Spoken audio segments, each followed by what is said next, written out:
Hello students. तो ये third lecture है ग्रेविटेशन चैप्टर का।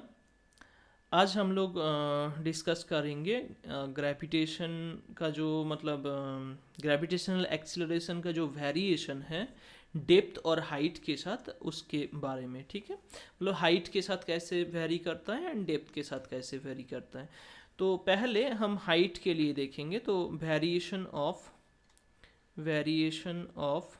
ग्रेविटेशनल एक्सीलरेशन मतलब variation of G with height, height के साथ कैसे वेरी करते हैं पहले ये देखेंगे हम।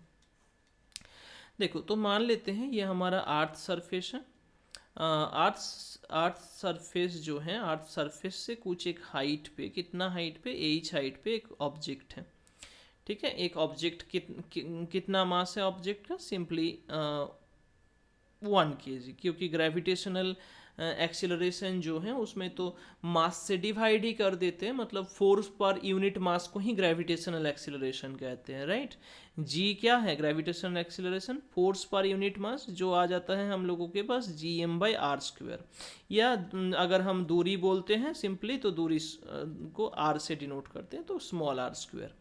इसमें स्मॉल आर कितना होगा, इसमें पूरा ये स्मॉल आर होगा। ठीक है, मतलब अर्थ का रेडियस प्लस सरफेस से हाइट, वो मिला के हम लोगों को मिलेगा स्मॉल आर। ठीक है, ये स्मॉल आर है।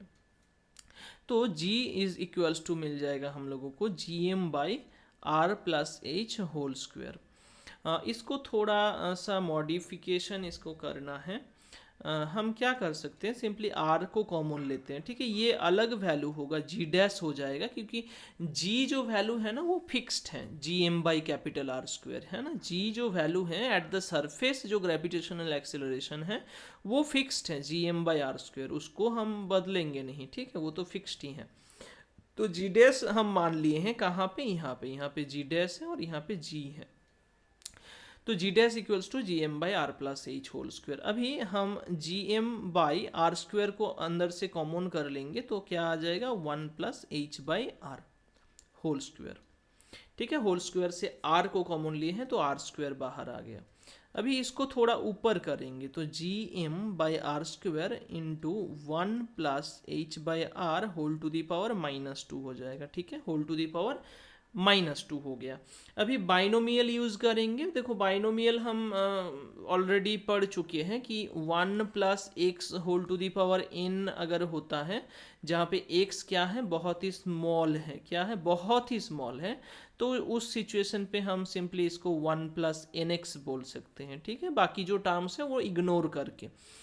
तो सेम इसमें क्या होगा कि Gm/r² इंटू 1-2h/r। ठीक है, -2 से अंदर मल्टीप्लाई हो गया, तो g डैश जो मिला हम लोगों को Gm/r², मतलब स्मॉल g है वो, तो स्मॉल g इंटू ये वैल्यू मिला, मतलब हम लोगों को क्या मिला एक्चुअली, तो g dash is equals to small g into 1-2h/r।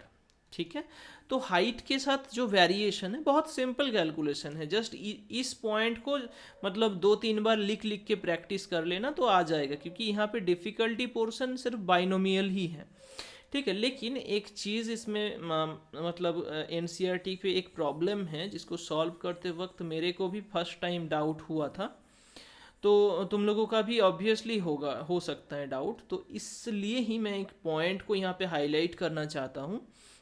जैसे कि हम लोगों को क्या मिला, g dash equals to ji into 1-2h/r मिला, राइट। तो ये जो फॉर्मूला है ना, मतलब जहाँ पे हम बाइनोमियल करके इसको यहाँ पे पुट कर रहे हैं, वो तब ही पुट कर सकते हैं जब h बहुत ही छोटा है r से। मतलब अगर हमारा मतलब अर्थ का रेडियस नॉर्मली कितना होता है, अर्थ का रेडियस जो है वो हम मानते हैं कि इतना है, इतना किलोमीटर, तो 6400 किलोमीटर मानते हैं। तो इससे अगर बहुत छोटा, जैसे कि 2 किलोमीटर, 3 किलोमीटर, 1 किलोमीटर, ऐसे 10 किलोमीटर, ऐसे इस रेंज पे अगर होगा तो ठीक है, कोई इशू नहीं। उस टाइम पे हम directly G dash equals to ji into 1-2h/r put कर सकते हैं। लेकिन अगर मान लो कि हाइट जो है वो कंपेरेबल टू आर हो गया, मतलब जैसे r/2 या r/4 या r/10, इस टाइप पे, मतलब जो कि r के साथ कंपेरेबल है, तो उस टाइम पे दिक्कत हो जाएगा। किस टाइप का दिक्कत, देखो मैं समझा रहा हूँ। एक क्वेश्चन एनसीईआरटी पे है जहाँ पे बोल रहे हैं कि हाइट r/2 पे, मतलब कोई भी सरफेस है, सरफेस पॉइंट से मतलब आर सरफेस से r/2 दूरी पे ग्रेविटेशनल एक्सेलरेशन का वैल्यू कितना होगा, ठीक है। तो मैं तो इसमें जस्ट पुट कर रहा था कि क्योंकि हमारे पास फॉर्मूला है g dash equals to ji into 1 - 2h/r, तो पुट कर देते हैं जी 1 - 2 इंटू r/2, h का वैल्यू r/2 है सरफेस से, बाई कैपिटल R, तो यहाँ पे g इंटू 1 - 1 दैट इज 0। मतलब अर्थ का जितना रेडियस है, रेडियस से और थोड़ा जाएंगे ऊपर r/2 दूरी पे, तो उसमें ग्रेविटी ज़ीरो हो जाएगा। ये कैसे पॉसिबल है, राइट?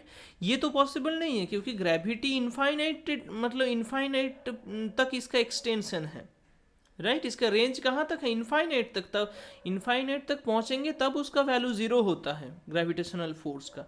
तो एक्सीलरेशन कैसे ज़ीरो हो जाएगा? तो यहाँ पे मतलब यहाँ पे इससे ही मेरा ये स्टार्ट हुआ था कि नहीं, इसको स्टूडेंट्स को मतलब बोल देना है, ठीक है। तो ऑब्वियसली हर टीचर ही बोलते हैं। फैक्ट ये है कि इस चीज़ को तब हम यूज़ करेंगे, मतलब g dash is equals to ji into 1 - 2h/r को तब यूज़ करेंगे when h less r, and अगर h is nearly equals to r, then हम सिंपली इस फॉर्मूला को यूज़ करेंगे, दैट इज़ gm/r+h², या फिर हम r² यहाँ पे लेके r² यहाँ पे मल्टीप्लाई करके ऐसे भी कर सकते हैं थोड़ा सा, ठीक है। मतलब उस टाइम पे इस टाइप का रिलेशन आएगा g इंटू 1/1+h/r², ठीक है, इस टाइप का रिलेशन आएगा। तो जी डैश इक्वल्स टू, ये जनरल फार्मूला है, और ये जहाँ पे हम देखेंगे कि h बहुत ही छोटा है r से, उस जगह पे हम यूज़ करेंगे, ठीक है। तो वेरिएशन ऑफ ग्रेविटेशनल एक्सेलरेशन मतलब g विद हाइट देख लिए हो, विद हाइट आंसर क्या आया, g dash equals to ji into 1 - 2h/r, ठीक है। तो बस नेक्स्ट दिन हम डेप्थ के साथ वेरिएशन जो है वो देख लेंगे। तो ऑलमोस्ट इस चैप्टर का सिर्फ केपलर्स लॉ वाला पोर्शन रह जाएगा, ठीक है। ओके, आई होप कुछ डाउट नहीं है। डाउट होगा तो कमेंट सेक्शन पे कमेंट करना, ठीक है। Okay, thank you.